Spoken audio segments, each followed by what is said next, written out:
नमस्कार।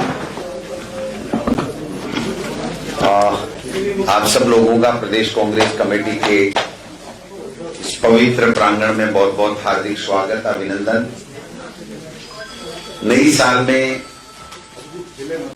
अपन पहली बार मिल रहे हैं, तो नया साल भी चाहे लेट ही हो, बाहर मिले होंगे, लेकिन प्रदेश कांग्रेस कमेटी में प्रेस कॉन्फ्रेंस में पहली बार मिल रहे हैं, तो मैं आप सबको नए साल की बहुत बहुत हार्दिक शुभकामनाएं और बधाई भी देना चाहता हूं कि आपके लिए नया साल बहुत मंगलमय हो। आज हमारे बीच में हमारी महिला कांग्रेस की राष्ट्रीय अध्यक्ष बहन अलका लांबा जी आई हैं। मैं इनका प्रदेश कांग्रेस कमेटी की तरफ से बहुत बहुत हार्दिक स्वागत भी करता हूं, अभिनंदन भी करता हूं। धन्यवाद। आज जो प्रेस कॉन्फ्रेंस के माध्यम से आपसे रूबरू अलका जी होंगी, ये अपनी बात कहेंगी, उसके बाद में मैं दो बात आपसे करूंगा। उसके बाद में अगर आपके कोई सवाल जिस किसी से भी होंगे उनके ऊपर हम लोग बात करेंगे। तो सबसे पहले मैं लंबी बात नहीं करके अलका जी से आग्रह करूंगा कि वो अपनी प्रेस कॉन्फ्रेंस को शुरू करें। अलका जी पहले ये आप सभी पत्रकार साथियों को मेरा नमस्कार। मैं अपनी बात को रखूं उससे पहले एक 4 पन्नों की बुकलेट है, भारत जोड़ो न्याय यात्रा को लेकर मैं अध्यक्ष जी से रिलीज करेंगे।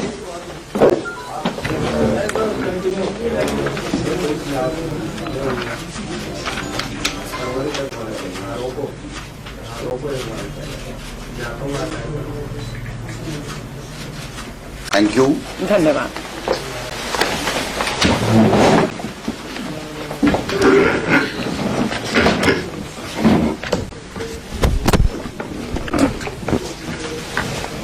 मैं सबसे पहले आप सभी पत्रकार साथियों का धन्यवाद करती हूँ। आप समय निकालकर भारतीय राष्ट्रीय कांग्रेस की इस प्रेस वार्ता जो आज राजस्थान कांग्रेस भवन जयपुर में आयोजित की जा रही है उसमें आप आए, आपका धन्यवाद। मेरे साथ प्रदेश कांग्रेस के अध्यक्ष, महिला कांग्रेस अध्यक्ष और हमारे सम्मानित परिवार के कांग्रेस के सदस्य सभी मंच पर हैं, तो सबकी तरफ से आपका स्वागत करती हूँ। आज की प्रेस वार्ता का मकसद है देश में 14 अभी ठीक है, धन्यवाद।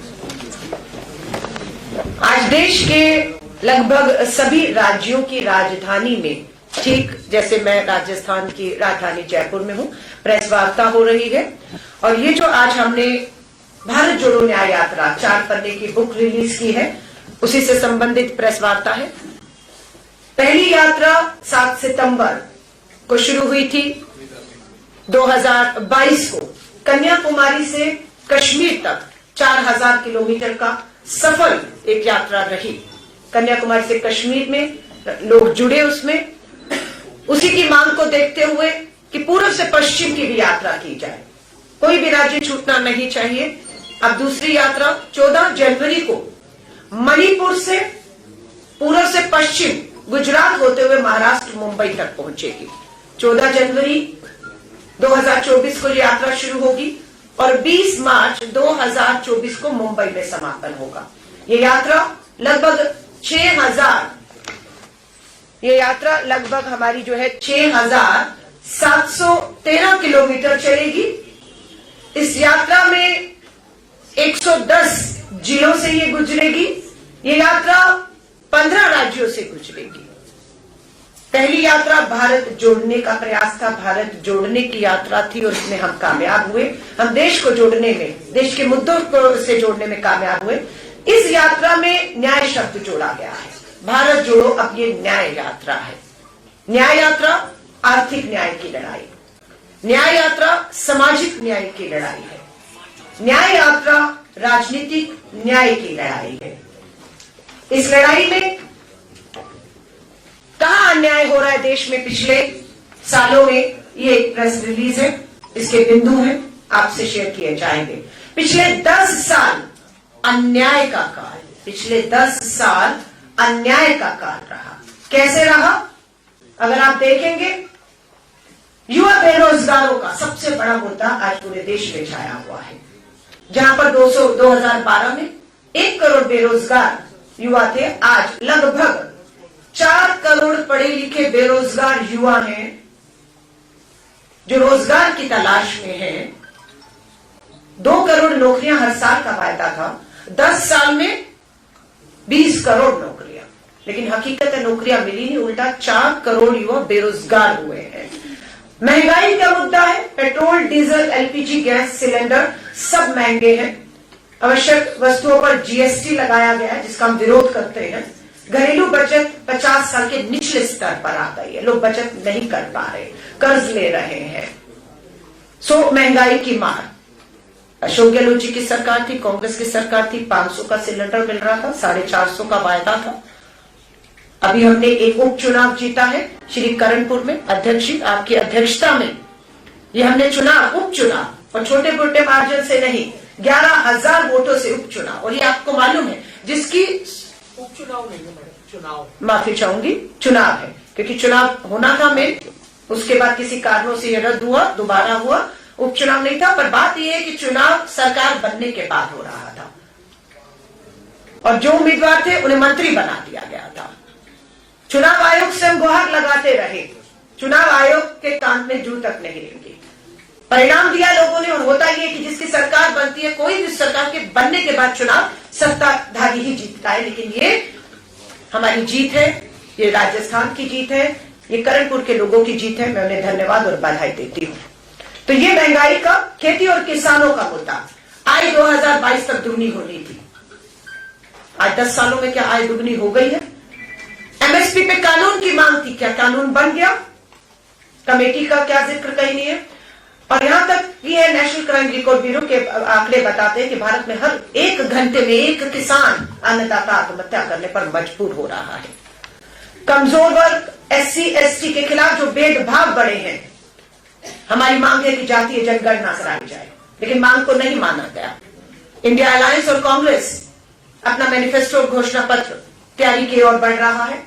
हमारा यह मानना है कि हमारी सरकार बनते ही इंडिया अलायंस और कांग्रेस की जातीय जनगणना देश में कराई जाएगी और जिसकी जितनी आबादी, उसे उसका उतना हक देने का हमारा उनसे वायदा आज भी है। महिलाओं पर अत्याचार, बेटी बचाओ बना दोषी बचाओ। मणिपुर से ये न्याय यात्रा सबको मालूम है, 8 महीने से मणिपुर जल रहा है। डबल इंजन की भाजपा सरकार है। आदिवासी दलित आदिवासी बेटियों को पुलिस सुरक्षा थानों से घसीट कर बाहर लाकर सामूहिक बलात्कार किया जाता है और उस पर जब कुछ भी कार्रवाई नहीं होती तो सुप्रीम कोर्ट फटकार लगाता है केंद्र की सरकार को कि अगर आप कार्रवाई नहीं करेंगे तो मुझे हस्तक्षेप करना पड़ेगा। आगे आ जाते हैं, जब महिलाओं की बात है, न्याय की बात है, दूसरा राज्य आता है आपका उत्तर प्रदेश। प्रधानमंत्री जी का संसदीय क्षेत्र बीएचयू में आईआईटी की छात्रा के साथ 3 लोग सामूहिक बलात्कार करते हैं। वो 3 लोग कोई भाजपा के आईआईटी सेल से जुड़े हुए युवा हैं, जिनकी प्रधानमंत्री जी से लेकर भाजपा के राष्ट्रीय अध्यक्ष और बड़े नेताओं के साथ बड़ी नजदीकियां हैं, तस्वीरें हैं। ये नहीं कह सकते कोई आया फोटो खिंचाकर चला गया। और वहीं पर जब पता लगा कि 2 महीने गिरफ्तारी क्यों नहीं हो पाई, पता लगा कि वो तो मध्य प्रदेश में लाडली योजना का प्रचार प्रसार कर रहे थे, भाजपा के लिए वोट बनाकर उनकी सरकार बना रहे थे और उसके बाद उनकी गिरफ्तारी होती है। लेकिन प्रधानमंत्री जी आपका संसदीय क्षेत्र बेटी बचाओ का नारा दिया और क्या हो रहा है ये देश आपसे अब सवाल करेगा। आ जाइए अगला, गुजरात। बिल्किस बानो 22 साल पहले 21 साल की भारत की बेटी बिल्किस बानो का 11 लोग सामूहिक बलात्कार करते हैं। 15 अगस्त 2022 का दिन याद रखिएगा। लाल किले की प्राचीर से, उसी प्राचीर से जहां से प्रधानमंत्री जी ने बेटी बचाओ का नारा दिया था, 15 अगस्त 2022 को आजादी का अमृत महोत्सव मनाया जा रहा था। और वहीं पर गुजरात में उसी 15 अगस्त 2022 को बिल्किस बानो के 11 सामूहिक बलात्कारी हत्यारे, जिन्होंने 7 सदस्यों की उसके परिवार की हत्या की, जिसमें 3 साल की बच्ची शामिल थी, उसको रिहा कर रहे थे। उन्हें रिहा ही नहीं किया। विश्व हिंदू परिषद के दफ्तर में भाजपा के विधायक और सांसदों ने उन्हें लड्डू खिलाए उनके हार डाले और वो तस्वीरें सबने देखी और उनसे 2022 गुजरात के चुनावों का प्रचार प्रसार भी करवाया गया। धन्यवाद करते हैं सुप्रीम कोर्ट का। सुप्रीम कोर्ट का 1 साल बाद फैसला आता है बेटी की गुहार लगाने के बाद, याचिकाओं के बाद, कि यह फैसला गलत है। बलात्कारियों को, सामूहिक बलात्कारियों को छोड़ना, उनका इस तरह से उनका स्वागत करना, उन्हें रिहा करना, यह गलत है। और 2 हफ्ते का समय दिया है कि 11 के 11 सामूहिक बलात्कारियों को वापस जेल में ठूसा जाए। और ये भारतीय राष्ट्रीय कांग्रेस के साथ भारतीय राष्ट्रीय महिला कांग्रेस, जिसकी जिम्मेदारी मुझे मेरे कंधों पर अब आई है, पूछ रहे भारत जोड़ो न्याय यात्रा कब तक? भारत जोड़ो न्याय यात्रा न्याय का हक मिल जाने तक। मणिपुर की बात की, उत्तर प्रदेश के बीएचयू की बात की, गुजरात की बात की, हरियाणा ब्रजभूषण शरण आजाद घूम रहा है। किसने एफआईआर करवाई उनके खिलाफ, अपराधियों के खिलाफ? सुप्रीम कोर्ट ने। मैं इसलिए सुप्रीम कोर्ट का धन्यवाद करती हूं कि आज मणिपुर का मामला हो, बिल्किस बानो का मामला हो, हमारी हरियाणा की बेटियों का मामला हो, ब्रजभूषण शरण के खिलाफ एफआईआर करने के आदेश सुप्रीम कोर्ट को दिल्ली पुलिस को देने पड़े और तब एफआईआर हुई, लेकिन गिरफ्तारी अभी तक नहीं हुई। इसलिए न्याय का हक अभी अधूरा है। सो ये न्याय यात्रा जो राहुल गांधी जी के नेतृत्व में शुरू हो रही है, ये इन सभी राज्यों से गुजरेगी और न्याय का हक अभी अधूरा है। इस यात्रा का सिर्फ यही मकसद है कि हम इस न्याय को, अधूरे न्याय को, हक को पूरा पहुंचा सके। हमारे यहां पर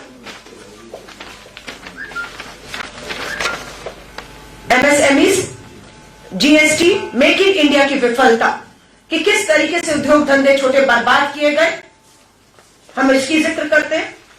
प्रेस रिलीज में इसकी पूरी आपके पास जानकारी है। गरीब परिवार, असमानता, पूंजीपतियों की सरकार और सार्वजनिक क्षेत्रों में किस तरीके से लूट मची, किस तरह से देश की सार्वजनिक संपत्तियों को अपने चंद पूंजीपति मित्रों के हाथ में सौंप दिया गया, लूट मची, इस सारा जिक्र यहां पर है। चीन, अग्निवीर और आतंकवाद पर भी हम बात कर रहे हैं। हमारा ये वायदा है 2024 में केंद्र में कांग्रेस और इंडिया अलायंस की सरकार बनते ही अग्निपथ भर्ती योजना हम रद्द करने जा रहे हैं। पक्की सेना की भर्ती होगी, शहीद को जो शहीदी का दर्जा है, कफन में जो तिरंगे का सम्मान है जिसके लिए वो शहीद होता है, वो हक हम उन्हें दिलाएंगे। इस समय कांग्रेस का एक्स सर्विसमैन सेल दिल्ली के जंतर मंतर पर हजारों युवाओं के साथ बैठा हुआ है। बिहार से, चंपारण से 1100 किलोमीटर का सफर पैदल तय करके हमारे वो युवा जवान आए जिन्होंने सेना की भर्ती के लिए इम्तिहान दिया, परीक्षा दी, भर्ती होनी थी, पता लगा आज होगी कल होगी, पता लगा भर्ती नहीं होनी, भर्तियां रद्द कर दी गई और अग्निपथ भर्ती ठेके की योजना, 4 साल की योजना लाकर आए हुए। उम्र निकल गई, कुछ और नहीं करना, जज्बा भारत मां की सेवा का था। आज वो सभी लोग दिल्ली की राजधानी जंतर मंतर पे इस समय बैठे हुए न्याय का हक जो उनका अधूरा है उसकी मांग कर रहे हैं। लोकतंत्र की हत्या की बात कहें, आपने सबने देखा कि किस तरीके से जलते हुए मणिपुर पर चर्चा मांगी, अनेकों मुद्दों पर चर्चा मांगी, पर क्या हुआ? 150 के करीब विपक्ष के सांसदों को आवाज उठाने से रोकने के तहत उन्हें संसद से निलंबित कर दिया गया, उन्हें बाहर कर दिया गया और मनमाने ढंग से, तानाशाही तरीकों से, सत्ता और संख्या के बल पर केंद्र सरकार मनचाहे बिल लाई और एक ध्वनि मत से पास कर दिए। उनमें कानून क्या था? मुख्य चुनाव आयुक्त की नियुक्ति से और सदस्यों की नियुक्ति से मुख्य न्यायाधीश चीफ जस्टिस ऑफ इंडिया को बाहर कर देना। ऐसे बहुत से कानून ये लोग लाए। हमारे ट्रक चालक सड़कों पर थे, हिट एंड रन में 90 लाख ट्रक चालक देश में हैं, 30 लाख ट्रक चालक सड़कों पर आ गए कि हमसे कोई चर्चा नहीं, हमसे कोई बात नहीं, सदन में बहस नहीं, और आपने कृषि कानूनों के तरह ऐसे कानून जो तानाशाही तरीकों से थे पास कर दिए। क्या हुआ? कृषि कानूनों की तरह सरकार घुटनों पर आई और हमारे जितने भी देश में ट्रक चालक हैं उनसे कहा कि कानून बन गया है पर लागू नहीं होगा। महिला आरक्षण कानून बन गया है पर 2024 में देश की आधी आबादी को हक मिलेगा कि 33% सीटों पर लड़ पाए? नहीं मिला है। तो ये सारे हमारे जो हक हैं वो अभी अधूरे हैं। इसीलिए जरूरत महसूस हुई भारत जोड़ो न्याय यात्रा, न्याय का हक मिलने तक ये यात्रा हमारी, ये संघर्ष हमारा जारी रहेगा। इसके लिए बहुत से लोग पूछ रहे हैं हम इस यात्रा में कैसे शामिल हो सकते हैं। उसके लिए हमने एक मिस कॉल नंबर जो है वो मैं आपके बीच में रख रही हूं। मिस कॉल नंबर है 9891802024। मैं दोबारा दोहरा रही हूं, भारत जोड़ो न्याय यात्रा से देश का और जिन राज्यों से गुजरनी है, जिन जिलों से जो भी यात्री जुड़ना चाहता है, यात्रा में शामिल होना चाहता है, उनके लिए मिस कॉल नंबर है। सिर्फ एक मिस कॉल करना है। नंबर है 9891802024 और जो भी इस मिस कॉल देगा उन्हें हम यात्रा में शामिल करेंगे और उन्हें न्याय योद्धा, उन सभी को न्याय योद्धा कहा जाएगा। ये यात्रा श्री राहुल गांधी जी के नेतृत्व में हो रही है। ये यात्रा पूरी तरह से गैर राजनीतिक है। इसमें कोई चुनावी कहेंगे भाषण हो, वोट मांगे जाएं, नहीं होगा। सिर्फ जिनके साथ अन्याय हुआ है, कुछ उदाहरण मैंने भी दिए, उनको न्याय दिलाने का वायदे के साथ हर आदमी, हर देश का नागरिक, जवान है, किसान है, आदिवासी है, दलित है, बेरोजगार है, पीड़ित महिलाएं हैं, देश का हर नागरिक इस यात्रा में हिस्सा बन सकता है, अपनी बात को रख सकता है और एक बड़ा मंच उन्हें न्याय योद्धा के तौर पर भारत जोड़ो न्याय यात्रा के तहत हम दे रहे हैं। मैं आप सभी से हाथ जोड़कर निवेदन करूंगी, हमें मालूम है चुनाव की दहलीज पे खड़े हैं। जनवरी है, फरवरी और मार्च में कभी भी चुनावों की आचार संहिता जो है वो लागू हो जाएगी। भारतीय राष्ट्रीय कांग्रेस अपने इंडिया अलायंस के 28 दलों के साथ पूरी मुस्तैदी के साथ इस पे काम कर रहा है। पूरी कोशिश है इस महीने के अंत तक भी भारतीय राष्ट्रीय कांग्रेस की कोशिश है, जहां पर हमारी सीधे टक्कर है भाजपा के साथ, जो हमारे एलाइज के साथ हमारी बातचीत नहीं है, वो नहीं है, लाइक बंगाल, उत्तर प्रदेश, बिहार, तमिलनाडु, ये राज्य हैं जहां पर हमारे सहयोगी इंडिया के जो है उनसे बात है। लेकिन जहां हमारी सीधे है, हम सीधा भाजपा के साथ है। बहुत हम उम्मीद करते हैं कि इस महीने के अंत या पहले हफ्ते तक पहली सूची उम्मीदवारों की आ जाए। हमारी पूरी तैयारी उसमें कमर कस चुके हैं। मैं आप सभी साथियों को कहूंगी, पत्रकार साथियों से, भारत जोड़ो यात्रा हो या भारत जोड़ो न्याय यात्रा हो, मीडिया के लोगों का बहुत बड़ा इसमें चौथे स्तंभ का जो है वो सहयोग रहा। ऐसा नहीं है कि यात्रा आपके माध्यम से लोगों तक पहुंची।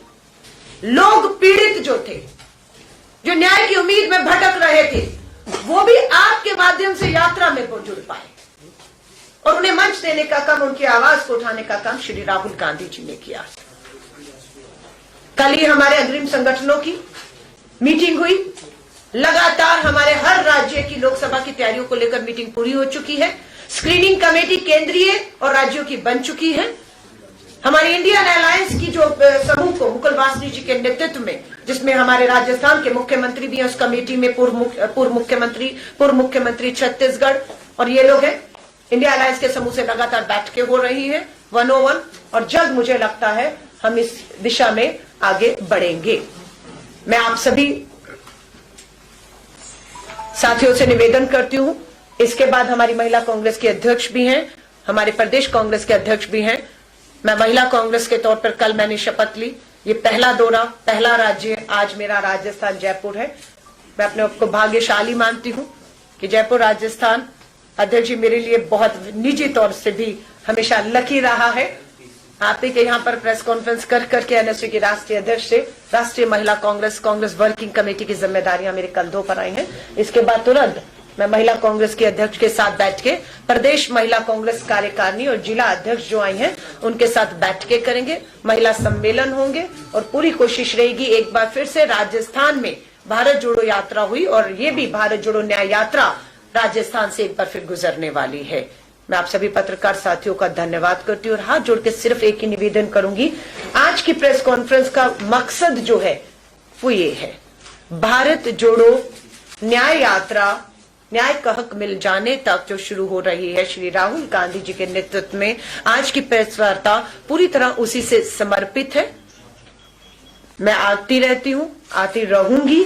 अध्यक्ष जी आपके बीच में हैं, आपके बीच में सदा रहते हैं। जो भी दूसरे मुद्दे हैं आपको अवसर मिलता रहेगा, आप उस पर सवाल कीजिए, उसका स्वागत है। लेकिन आज आपसे हाथ जोड़कर मेरा निवेदन है कि आज की प्रेस वार्ता यहीं तक केंद्रित रखेंगे। इसी को संबंधित आपके जो भी सवाल हो, जो भी शंकाएं हो, जो भी हो, उसका मैं स्वागत करती हूँ। पर हाथ जोड़ के पत्रकार साथियों से निवेदन है, आज की प्रेस वार्ता निवेदन है मुझे इसी को समर्पित करने दीजिएगा। धन्यवाद।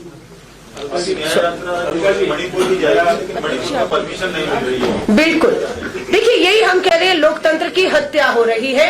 संसद में सवाल उठाएंगे, आपके माइक बंद किए जाते थे। राहुल गांधी जी और बहुत से सांसदों की सदस्यता रद्द कर दी है ना, उनको जो है उनके पर राहुल गांधी जी के तो आपको मालूम है। अब क्या हो रहा है कि मणिपुर से यात्रा, डबल इंजन की भाजपा की सरकार है, 8 महीने से मणिपुर जल रहा है। भारत के अंदर ही, मणिपुर के अंदर ही दो समुदाय आपस में मारकाट, हिंसा है, लोग मौत के मुंह में जा रहे हैं। लेकिन केंद्र की भाजपा सरकार और प्रधानमंत्री जी समुद्र किनारे कुर्सी लगाकर न वर्ष मना रहे हैं। हम पूछ रहे हैं मणिपुर कब जाएंगे। राहुल गांधी जी पहली बार नहीं जा रहे यात्रा के लिए। आपको मालूम है मणिपुर में राहुल गांधी जी पहले भी दौरा किया, राहत कैंपों में गए, लोगों से मिले, पीड़ा को जाकर हमारी महामहिम राष्ट्रपति जी के सामने रखा और बात की। पीड़ित बेटियां जंतर मंतर तक आई, सामूहिक बलात्कार की जो हमारी आदिवासी बेटियां शिकार हुई, लेकिन कोई सुनवाई नहीं हुई। आज राहुल गांधी जी की भारत जोड़ो न्याय यात्रा की इजाजत, ये आप सही कह रहे हैं। वहां की पुलिस प्रशासन, वहां का राज्यपाल, मुख्यमंत्री, केंद्र के पूरे दबाव में कि किसी तरह भी ये यात्रा मणिपुर से नहीं गुजरने चाहिए और हमारी ये यात्रा किसी कीमत पर भी रुकने नहीं जाएगी। यात्रा मणिपुर से ही शुरू होगी, तय रूट से शुरू होगी और अब हमें भी देखना है कि कितना दम है उनमें और कितनी ताकत से वो रोकेंगे। जितनी ताकत से वो रोकेंगे उतनी ताकत से हम लोगों का जो न्याय दिलाने का भरोसा है वो मजबूत करते जाएंगे। धन्यवाद। मेरा सवाल ये है कि राहुल गांधी की जो भारत जोड़ो यात्रा जिन राज्यों से गुजरी थी, राजस्थान है, मध्य प्रदेश है, छत्तीसगढ़ है, राजनीतिक लिहाज से सीटों का लाभ कांग्रेस को नहीं मिल पाया। क्या लगता है कि इस यात्रा से कांग्रेस को कुछ लाभ मिलेगा लोकसभा चुनाव में? देखिए मैं आपको फिर कह रही हूँ, वो यात्रा या ये यात्रा पूरी तरह से गैर राजनीतिक है। राहुल जी का कोई भी भाषण, वार्ता दिखा दीजिए जिसमें भारत जोड़ो यात्रा में उन्होंने वोटों की अपील की हो कि इस राज्य में चुनाव है। तेलंगाना से यात्रा गुजरी, चुनाव हुआ, हम जीते। यात्रा कर्नाटका से गुजरी, चुनाव हुआ, हम जीते। लेकिन एक भी सबूत नहीं है, वीडियो नहीं है कि राहुल जी ने यात्रा का राजनीतिक इस्तेमाल कर वोट मांगा। अलग बात है कि देश के प्रधानमंत्री ने पुलवामा के शहीदों का राजनीतिकरण करते हुए 18 साल के मतदाताओं से अपील कर दी थी कि 18 साल का मतदाता 2019 में पुलवामा के शहीदों के नाम पर कमल पर वोट करे, उन्हें वोट करे। और आज किसके नाम पर वोट मांग रहे हैं या मांगा जाए सबको पता है। सो मेरी ये यात्रा कहना है, यात्रा पूरी तरह से, हाँ पार्टी संगठन की बात करेंगे, बिल्कुल कार्यकर्ता का मोटिवेशन जो है, यहां पर हम ये कहते हैं, आप कहते हैं चुनाव हारे, राजस्थान भी हम चुनाव नहीं हारे, हमारी भूमिका बदली है।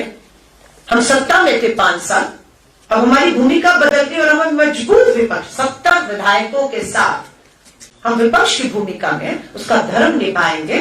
500 450 का सिलेंडर, महंगाई, बेरोजगारी, महिला सुरक्षा के मुद्दे पर आए थे ना, कन्हैया लाल के परिवार को उन्होंने न्याय दिलाने के लिए आए थे ना। NIA में अमित शाह जी, मामला अभी भी है 1 साल से। चढ़ाइए फांसी पर, अब हम देखेंगे। सो बात यह है कि यात्रा 70 मैंने आपको कहा, अब आपके लिए लाभ नहीं हुआ। मैं फिर आपसे कहती हूं, 5 राज्यों में चुनाव हुए, कुल वोट लगभग 11 करोड़ पड़े। 11 करोड़ में से 4 करोड़ 90 लाख लोगों ने भारतीय राष्ट्रीय कांग्रेस को चुना और 4 करोड़ 80 लाख लोगों ने भाजपा मोदी जी के नाम पर वोट दिया। सीटों को अलग कर दीजिए तो देखें, लोग, देश, जनता, 10 लाख लोग भारतीय राष्ट्रीय कांग्रेस के साथ बदलाव के लिए खड़े थे। सो मैं ये नहीं कहूंगी हम उन 4 करोड़ 90 लाख लोगों को ये कहते हैं हम हार गए। मैं फिर कह रही हूं, हमने राजस्थान, मध्य प्रदेश, छत्तीसगढ़ के परिणामों को स्वीकार किया है, हार को स्वीकार नहीं किया। हम मैदान में उतरे, हम मैदान में आज भी हैं और हम इस लड़ाई को न्याय मिलने तक, न्याय का हक मिलने तक लड़ेंगे। धन्यवाद। अगला सवाल। मेरी कह था कि आपने कहा कि ये गैर राजनीतिक यात्रा है, बिल्कुल। फिर आप लोग राम मंदिर की जो भी चला रहे हैं अभियान या राम मंदिर की पुनर्प्रतिष्ठा, और उसको राजनीतिक क्यों कह रहे हैं? वो भी एक तरह से गैर राजनीतिक है, क्योंकि राम का सबके लिए मंदिर है। तो आप लोग जो भी लगा रहे हैं कि वो राजनीतिक दृष्टि से बीजेपी कर रही है, ऐसा आरोप क्यों? फिर अगर गैर राजनीतिक है। नहीं, यात्रा में तो हिंदू, मुस्लिम, सिख, ईसाई, बौद्ध, जैन, दलित, आदिवासी, किसान, गरीब, महिला, बेरोजगार सब जुड़ रहा है ना, सबकी बात हो रही है। लेकिन उसकी तुलना इससे करना, मैं ही कह रही हूं। दूसरी बात, देश के धर्म गुरु शंकराचार्यों ने इसका विरोध किया है, नहीं जा रहे। आप उनके अधर्मी बताएंगे? मैं पूछना चाहती हूं, वो 22 को पूरी तरह से राम मंदिर अधूरा है निर्माण अभी। मैं आप पत्रकार साथियों से हाथ जोड़कर निवेदन करूंगी, टेक्नोलॉजी आ गई है, ड्रोन आ चुके हैं, इजाजत मिले तो जाकर देखिए ना। पार्लियामेंट अभी भी पार्लियामेंट में आ जाइए, अधूरा है निर्माण अभी। बाहर पूरा आज भी आपको दिखेगा निर्माण अधूरा है। लेकिन जल्दबाजी में महामहिम राष्ट्रपति जी महिला है, आदिवासी समाज से आती है, कस्टोडियन है, लोकसभा राज्यसभा की बुलाया गया सिर्फ मोदी जी। और अभी राम मंदिर में क्या हो रहा है? आप कहना चाहते हैं देश के धर्म गुरु शंकराचार्य अपमानित महसूस कर रहे हैं। ये उनका कहना है कि भगवान श्री राम कण कण में बसे हुए हैं। सिर्फ चुनावों की जल्दबाजी में अधूरे निर्माण को राजनीतिक लोगों के हाथों से ये शिलान्यास होना अधर्म का काम है। ये काम जो धर्म से जुड़े हुए लोग हैं, हमारे गुरु, हमारे शंकराचार्य हैं, ये पूरी तरह से उन्हें करना चाहिए था। और हम सब लोगों को जिसमें राष्ट्रपति जी, प्रधानमंत्री जी, उपराष्ट्रपति जी, हर राजनेता नेता, मुझे लगता वही क्यों, हर आम नागरिक क्यों इसे राजनीति के दायरों में देखा जा रहा है कि राष्ट्रपति जा रहे हैं, पार्टी का नेता, मुख्यमंत्री, आमंत्रण दिया गया है, वो तय कर रहे हैं कि कौन आएगा और कौन नहीं जाएगा। ये वो तय कर रहे हैं, निमंत्रण वो बांट रहे हैं। तो अगर मैं और धर्म गुरु शंकराचार्य 22 को ना जाकर 23 को जाएंगे, हम वैष्णो देवी जाते कहते माँ का बुलावा नहीं आ रहा, माँ का बुलावा नहीं आ रहा। तो वो बुलावा कोई विश्व हिंदू परिषद आरएसएस देता है?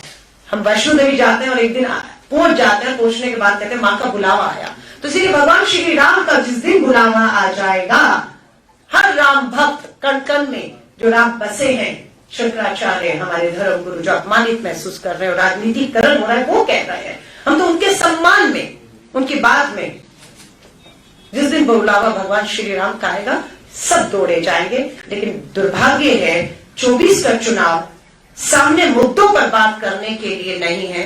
लोकतंत्र की हत्या, संविधान की हत्या, किसानों के ये हत्यारे हैं, आत्महत्याएं की, बेरोजगार युवा, सेना, सरहदें, महिलाएं बलात्कार की शिकार हो रही हैं आपके उत्तर प्रदेश में। और आप भगवान श्री राम का राजनीतिकरण करके वोटों की राजनीति, राजधानी दिल्ली पटी पड़ी है। भगवान श्री राम, प्रधानमंत्री मोदी जी दोनों, और एक में तो प्रधानमंत्री जी का कद इतना बड़ा कि भगवान श्री राम की उंगली पकड़ कर ले जा रहे हैं।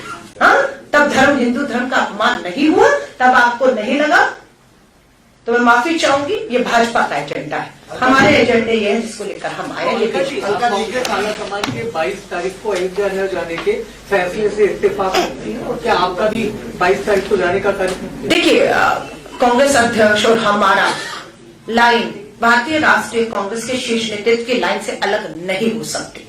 हम ये मानते हैं कि भारतीय राष्ट्रीय कांग्रेस ने धर्मगुरु शंकराचार्य और जो भी माहौल अधूरा राम निर्माण राजनीति के इस्तेमाल सबको देखकर बहुत सोच समझकर कि मुद्दों पर आइए।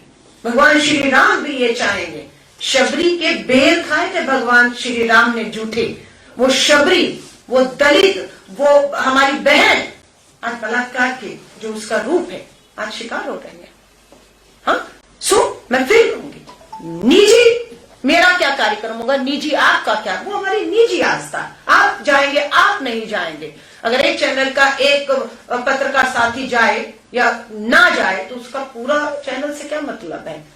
तो प्लीज इस मुद्दे को हम यहीं खत्म करेंगे, क्योंकि भाजपा चाहती है कि पूरा, क्योंकि राजनीति का धर्म होना चाहिए, राजनीति का धर्म होना चाहिए, लेकिन धर्म पर राजनीति नहीं होनी चाहिए।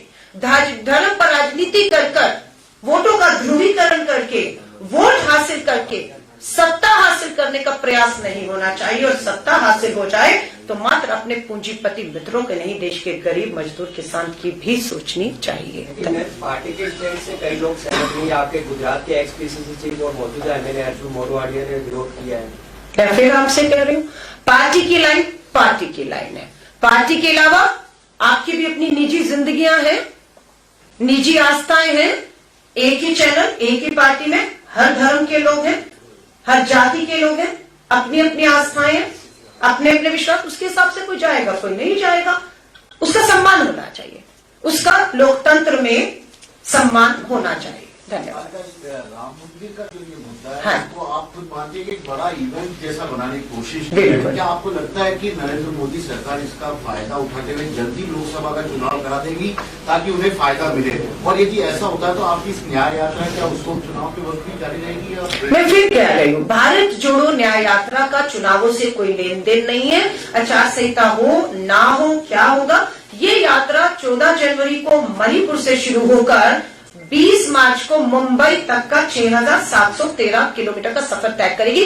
किसी कीमत पे चुनाव हो या जहां भाजपा की सरकारें हैं, मणिपुर में रोका जा रहा है, रोका जाएगा, ये यात्रा रुकेगी नहीं। ये न्याय का हक मिलने तक श्री राहुल गांधी जी के नेतृत्व में यात्रा पूरी तरह जारी रहेगी। और जो आपने कहा, ये पूरा मैं नहीं कह रही हूँ, हमारे धर्मगुरु शंकराचार्य कह रहे हैं कि भाजपा भगवान श्री राम के जो निर्माण कार्य अधूरे के बीच में जिस तरह से जल्दबाजी करके चुनावी लाभ के लिए कर रही है, उसके लिए हमारे धर्म गुरु शंकराचार्य इसका विरोध कर रहे हैं। हम उनके सम्मान में खड़े हैं। धन्यवाद। आपको लगता है कि जल्दी लोकसभा के चुनाव हो सकते हैं? मुझे इसके बारे में मालूम नहीं।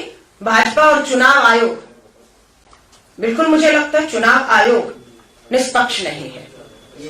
मुख्य न्यायाधीश की 5 जजों की बेंच का फैसला आता है कि 24 के चुनावों से पहले मुख्य चुनाव आयुक्त और 2 सदस्यों की नियुक्ति अब सरकार नहीं करेगी, एक पैनल करेगा, जिस पैनल में प्रधानमंत्री रहेंगे, नेता विपक्ष रहेंगे और मुख्य न्यायाधीश चीफ जस्टिस ऑफ इंडिया रहेंगे। ये फैसला आया 5 जजेस की बेंच का। लोगों का विश्वास पक्का हुआ कि 24 के चुनाव में चुनाव आयोग और पूरा आयुक्त निष्पक्षता से चुनाव कराएगा, वोट कराएगा और गिनती कराकर सरकारें बनाएगा। लेकिन भाजपा ने सत्ता के दम पर 150 सांसदों को बाहर किया, बिल ले आई और पास भी हो गया कि मुख्य न्यायाधीश को चुनाव आयुक्त और सदस्यों की नियुक्ति से बाहर कर दिया गया है।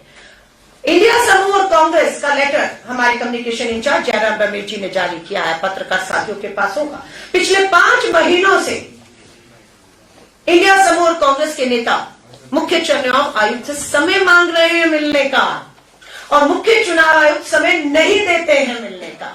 कि क्या है लोकतंत्र में कि 28 विपक्षी दल 5 महीने से मिलने का समय मांग रहे हैं। क्या दबाव है मुख्य चुनाव आयुक्त पर कि आप लोकतंत्र के आवाजों को सुनने को तैयार नहीं है? किसका दबाव है, कौन दबाव दे रहा है, किस मकसद से दबाव दे रहा है, लोकतंत्र की हत्या है या नहीं, ये सवाल लोकतंत्र में छोड़कर जा रहे हैं। और हमने ये कह दिया है, हम झुकने वाले नहीं है।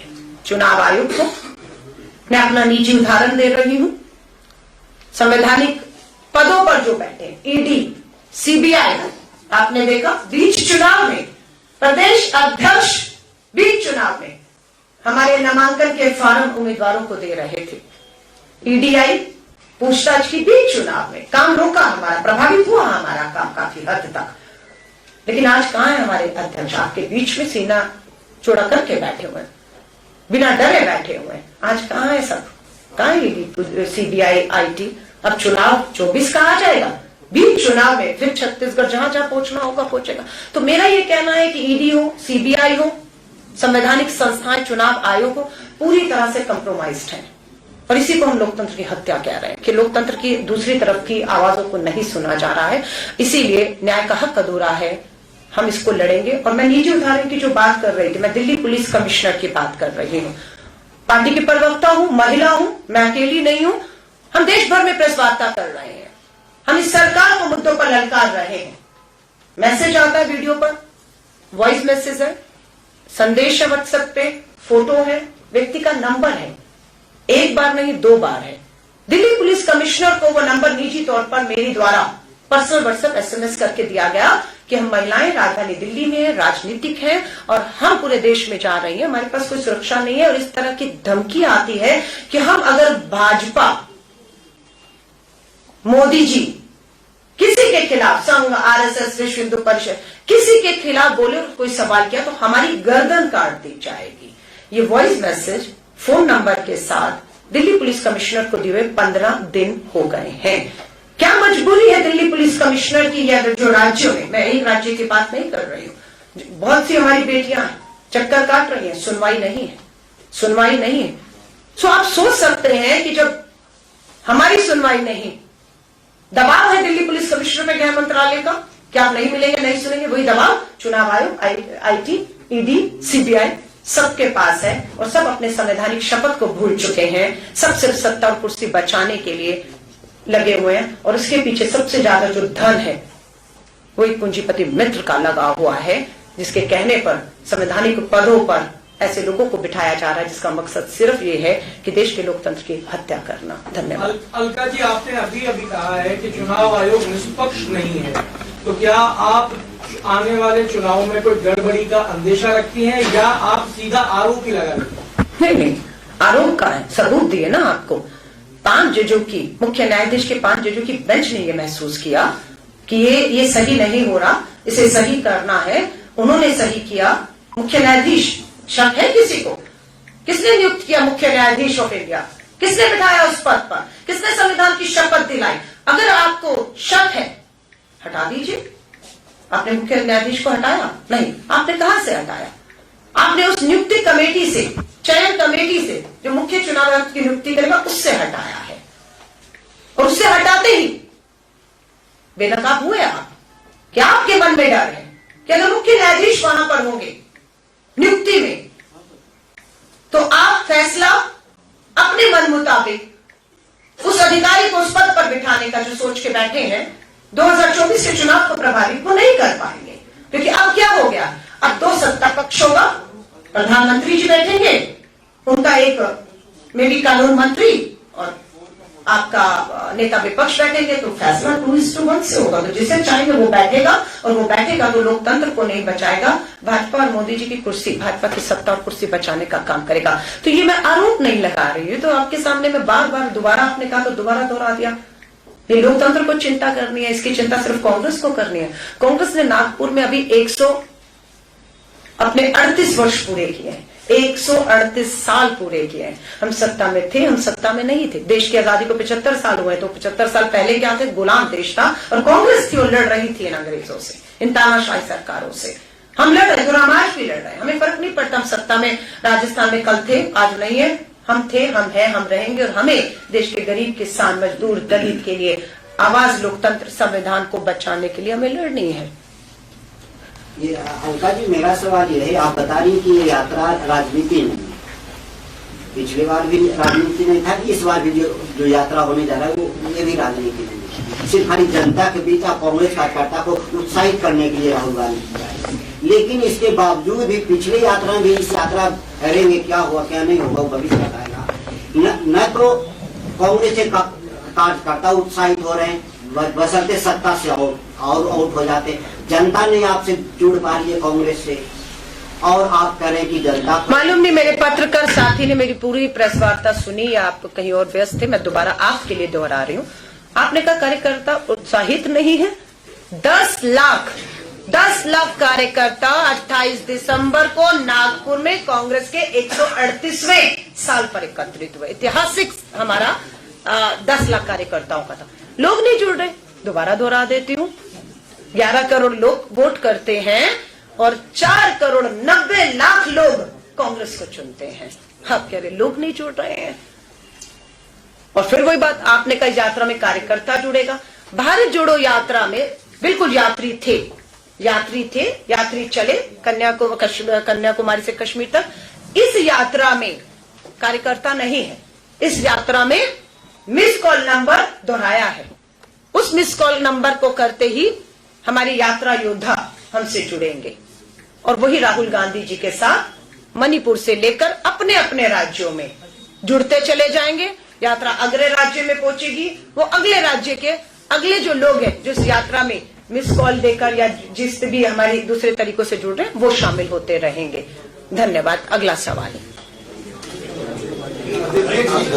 अध्यक्ष जी से सवाल कर लीजिए। धन्यवाद। कांग्रेस ने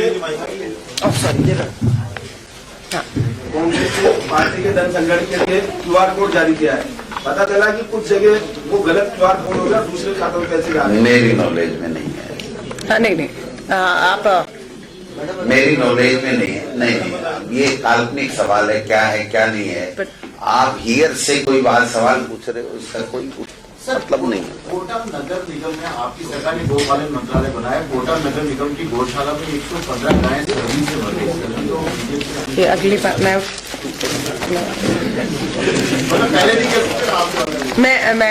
अध्यक्ष जी कोई बात नहीं। आप कोई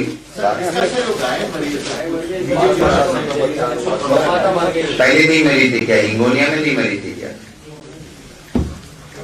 हिंगोनिया में कितनी गायें मरी थी? ये तो गोमाता को केवल वोट के लिए, सत्ता के लिए इस्तेमाल करते हैं।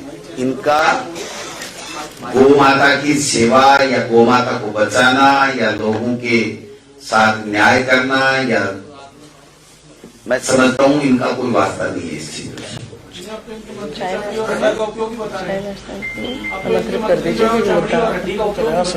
नहीं, अधिक से अधिक बच्चे पैदा करो, ये भी बता रहे हैं। अच्छा अलका जी आपसे हो गया, खूब नहीं हो गया, बिकॉज हमारे जो मुद्दे हैं ना, जिस पे मैंने आपसे निवेदन किया, अब हम मुद्दों पर डाइवर्ट हो रहे हैं। स्थानीय मुद्दे पर अध्यक्ष जी बात करेंगे। हाँ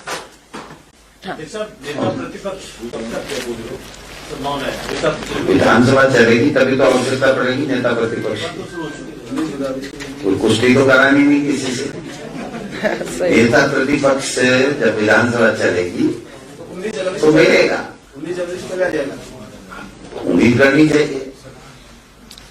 आपको जल्दी है, उससे ज्यादा हमको जल्दी है भाई।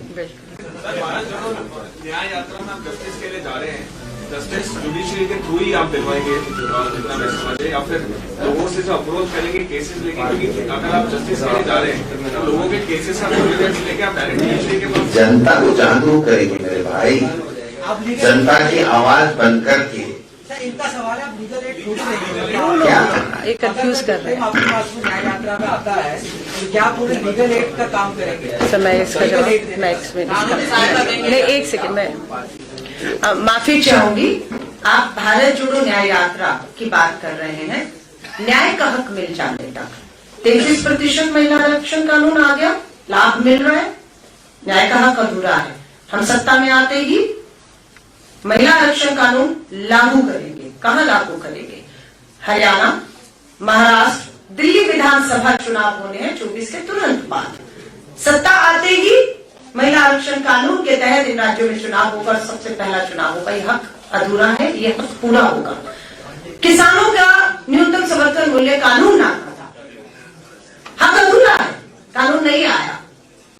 बहुत से न्याय राजनीतिक तौर से होने हैं। महिलाओं के खिलाफ अपराध में FIR नहीं हो रही, सुप्रीम कोर्ट को कहना पड़ रहा है। तो ऐसा नहीं न्याय मतलब कोर्ट, अदालतें, कानूनी वकील और केस, बहुत से मामले हैं। लेकिन हमारा इवन महिला कांग्रेस का, महिलाओं का एक लीगल सेल, जितनी वकील है देश भर में, पूरी तरह से उन पीड़ित, हमारे जो पिता और भाई अपनी बच्चियों को लेकर घूम रहे हैं, लेकिन पैसा नहीं है बड़ा वकील करने के लिए, उनकी सलाह नहीं मिल रही, उन्हें भी हर तरीका का लीगल एड देने का काम, मदद देने का काम हम करेंगे। धन्यवाद। अलका जी, एक आखिरी सवाल है। भीलवाड़ा में जो है वो एक ये तो आप बताइए, भीलवाड़ा लड़की की गला रेत कर हत्या कर दी गई और साथ में बेगून हाँ, तो में प्रधानमंत्री एक नाबालिग ने रेप पीड़ित ने सुसाइड करा है। तो मोदी जी बताएं। लेकर बीजेपी काफी आपको घेरती रही है, लेकिन ये दो घटनाएं मोदी जी ने सिर्फ ये दो नहीं है, 100 गिना सकता हूँ इसे एक महीने में। ये राजस्थान की पर्ची सरकार है ना, ये केवल बातें करने के लिए, काम करने के लिए नहीं है। इनको खुद को पता नहीं है कहाँ से शुरू करें, कहाँ खत्म करना है। कानून व्यवस्था छिन्न छिन्न, महिलाओं के साथ बलात्कार, दिन प्रतिदिन घटनाएं बढ़ रही हैं। सारी की सारी योजनाएं जो कांग्रेस के सरकार के समय से चालू थी, उनको सबको बंद कर दिया गया। जितने डेवलपमेंट के काम थे, उनके सबके वर्क ऑर्डर रोक दिए गए, पैसा रोक दिया गया, और कोई काम नहीं कर रहा है। कोई भी मंत्री, मुख्यमंत्री कोई काम नहीं कर रहे हैं। मुख्यमंत्री को कह दिया गया कि आप तो घूमो राजस्थान में, और एक ही बात करो कि एसआईटी बना दी है, एसआईटी बना दी है, भाई बना दी है एसआईटी, पता है एक निर्णय है, लाखों निर्णय करने उसमें से एक निर्णय है, लेकिन उस एसआईटी में आगे बढ़ो। जो हम लोगों पे आरोप लगा रहे थे कि साहब पकड़ नहीं है सरकार, पेपर चोरों को नहीं पकड़ रही है, माफियाओं को नहीं पकड़ रही है, उनको पकड़ के दिखाओ, लोगों को न्याय दिलाओ, गायों को बचाओ, माता बहने की इज्जत बचाओ, विकास के काम करो। इस ठंड में ठिठुर रहे लोग सड़कों पे, उनके लिए रेल बेचने की व्यवस्था करो। इंदिरा रसोई शानदार थी, भरपेट भोजन मिल रहा था, उसको आपने नामकरण तो चेंज कर दिया, लेकिन उसमें और ज्यादा व्यवस्थाएं कैसे ठीक हों, इसके बारे में आपका क्या विजन, आपने क्या किया वो बताओ। कोई तो कह रहा है मेरे को स्वास्थ्य मंत्रालय नहीं मिला, कोई कह रहा है बच्चे पैदा ज्यादा करो, कोई कह रहा है डॉक्टर के कीड़े पड़ेंगे, कोई कह रहा है मैं ट्रांसफर करा दूंगा, कोई कुछ कह रहा है। आप देखिए मतलब रोजाना के अगर आप इनके जो कोटेशन, जो वर्जन, जो उनकी बात अगर देखोगे तो आपको वही वो चलाना पड़ेगा। एक काम बता दीजिए कि इस सरकार ने 100 दिन की कार्य योजना बनाने की बात पहले दिन की थी मुख्यमंत्री जी ने खुद ने। आप बताइए साहब, सरकार बने 3 दिसंबर को रिजल्ट आया था, कितने दिन हो गए साहब? 1.5 महीने के लगभग होने लग गए, हो गए 40, 42, 43 दिन। बनी की कोई कार्य योजना, कोई विभाग की कार्य योजना आपने चलाई, कोई टीवी चैनल पे चलाई, कोई पत्रकार प्रिंट मीडिया ने कहीं छापी? 100 दिन की कार्य योजना बनाने में 100 दिन लग जाएं और इससे ज्यादा भी लग जाएं तो कोई अतिशयोक्ति नहीं। तो ये कुछ कर नहीं रहे भाई साहब, आप भी भेड़क हो, इनके मंत्री भी भेड़क हैं। कांग्रेस सड़कों पे कब आएगी? मतलब आ रही है ना। ये जो दलित, आज एक दलित महिला के साथ हम हंस रहे हैं। नहीं, सवाल अब आप पूछ रहे हैं ना, किस तरह से? 13 साल की नाबालिग के साथ हत्या हो जाती है, एक पीड़िता भीलवाड़ा के अंदर दलित लड़की जो है उसकी हत्या हो जाती है गला रेत कर। कल रात को बयाना में रेप है। सड़कों पे बीजेपी घेर लिया करती, कांग्रेस कब सड़कों पर आएगी? हमारा तो काम ही सड़क पे रहा है, विपक्ष दिख जाएगी भैया। ये तो अभी तो सरकार ही नहीं दिख रही है 1 महीने से, हम तो फिर भी दिख रहे हैं, रोजाना आपके बीच में रहते हैं। सर, ये नए कैबिनेट मिनिस्टर कह रहे हैं गुजरात मॉडल फॉलो करेंगे राजस्थान में। गुजरात मॉडल ने देश को बर्बाद कर दिया। गुजरात मॉडल बिल्किस बानो वाला है। अब बिल्किस बानो वाला गुजरात मॉडल क्या? गुजरात मॉडल कोई मॉडल नहीं है, देश को बर्बाद करने का मॉडल है। जुमला है और उस जुमले से पूरे देश बर्बाद हो रहा है। राजस्थान को गुजरात मॉडल नहीं बनने देंगे। राजस्थान राजस्थान ही रहेगा। राजस्थान का अपना मॉडल होगा। राजस्थान के अधिकारी, राजस्थान के राजनेता, राजस्थान के जनप्रतिनिधि, राजस्थान के लोग, राजस्थान के मीडिया के बुद्धिजीवी सब सक्षम है भाई साहब। गुजरात मॉडल की आवश्यकता नहीं है राजस्थान। आप लोकसभा चुनाव की तैयारियों में जुट गए हैं, क्या इस बार राजस्थान में कांग्रेस पूरे 25 की 25 सीटों पर लड़ेगी? क्योंकि हनुमान बेनीवाल ने बोला कि इंडिया अलायंस में शामिल हो सकते हैं यदि सीट का। अगर मेरे भाई आपका सवाल में ही आपका जवाब छिपा हुआ है। कांग्रेस 25 सीटों पे लड़ेगी, इसमें किसी को कोई शक नहीं होना चाहिए। अगर इंडिया अलायंस हमारी पार्टी वाला कमान तय करता है तो वो कांग्रेस ही लड़ रही है ना, इंडिया अलायंस लड़ रहा है।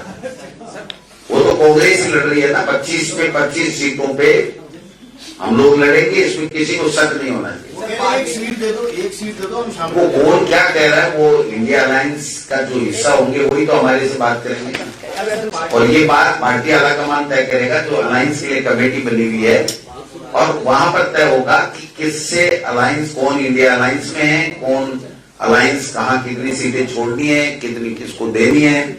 ये हमारा स्टेट का विषय नहीं है। पार्टी कहती है आपको भी सीकर से चुनाव लड़ना है, अन्य दिग्गज नेताओं को भी लड़ना है। पार्टी तो दिनेश डांगी को कहते तेरे को लड़ना है, दिनेश डांगी फार्म भरे तो दिनेश को लड़ाएंगे हम। सब चाय पे इनवाइट करें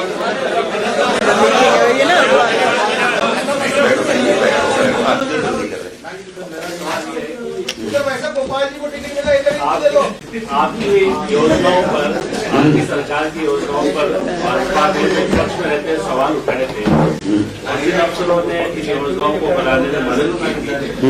आज भी भाजपा ने उन्हीं अफसरों पर भरोसा जताया है। एक तरफ तो आपकी योजनाओं की आलोचना कर देखिए, वो जो आरोप लगाते थे वो आरोप ही बेबुनियाद लगाते थे क्योंकि उनको सत्ता में आना था, इसलिए झूठे आरोप लगा रहे थे।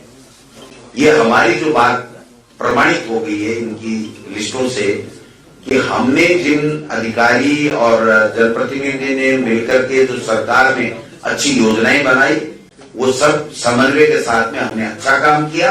इसके ऊपर ये बोर लगा रहे हैं तो अच्छी बात है हमारे लिए। यानी ये है कि झूठे जो वादे और झूठी योजनाएं बनाकर सत्ता में आया जा सकता है। झूठी बातें करके सत्ता में आगे आया तो नहीं जा सकता, लेकिन आगे तो आगे। ये तो बात सामने आपकी, इसको तो कैसे करें। ठीक है, थैंक यू। चाय पानी पियो सर, धन्यवाद।